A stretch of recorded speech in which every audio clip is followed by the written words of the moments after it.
նախ առաջինը ես կավելացնեի Տիկին Խամոյանը ուրիշ ուղղությամբ է գնում գնացքի են մյուս հատվածներ ոնց որ ընտրե, բայց ես ուզում եմ ինձ ավելի շատ ասեք պոտենցիալը,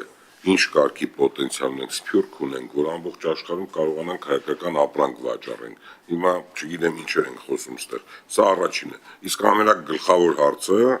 այդ համաձայնագրերը, որ կնքում եք։ Ինչ ունենք այսօր այդ նախկին կնքածներից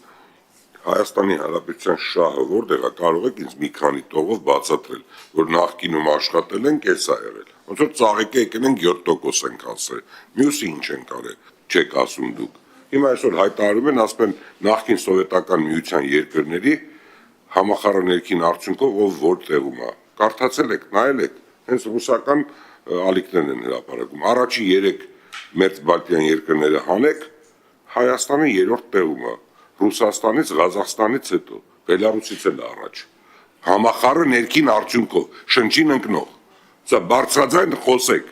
որը չենք խոսում։ Այդ սա ճիշտ տնտեսական քաղաքականության արդյունքում է եղել։ Շնորհակալություն։ Մնացածը շարունակեք։